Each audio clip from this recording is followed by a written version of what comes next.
বন্ধুরা, আজকের আলোচনায় আমি তোমাদের কিছু দেখাতে চাই। আমার এই শার্টটার দাম 600 টাকা। এটা আমি 5টা দোকান ঘুরে ভালো করে দেখে তারপর কিনেছি।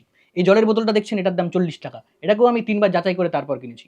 এই যে পেনটা দেখছেন, এটাকেও আমি ভালো করে দেখে তারপর কিনেছি। আমরা ছোট থেকে ছোট জিনিস ভালো করে যাচাই করে কিনি, কিন্তু তৃণমূলের লোকেরা ভাবছে আমরা তাদের প্রার্থীদের না দেখেই ভোট দিয়ে দেবো।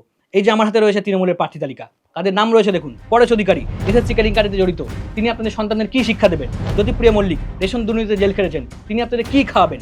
ঋতব্রত ব্যানার্জি, ধর্ষণে অভিযুক্ত, তিনি আপনার মা বোনদের সম্মান কিভাবে রক্ষা করবেন? মদন মিত্র এবং কুণাল ঘোষ দুজনেই জেল খেটেছেন। শওকত মোল্লা, শেখ শাহজাহানের 2য় এডিশন, জাহাঙ্গীর খান, শেখ শাহজাহানের 3য় এডিশন। দাঁড়ান, তালিকা আরও রয়েছে। ফিরাজ হাকিম, যিনি বাংলার ওপর উর্দু চাপিয়ে দিতে যান, তিনিও টিকিট পেয়েছেন। তিনাঙ্কুর ভট্টাচার্য, পরেশ দুর্নীতির ঠিকাদার। মলয় ঘটক, কয়লা পাচার দুর্নীতিতে আসক্ত। চন্দ্রনাথ সিংহ, গায়ে শিক্ষক নিয়োগ দুর্নীতির কেলেঙ্কারি। সুবোধ অধিকারী, চিটফান্ড কেলেঙ্কারিতে জড়িত।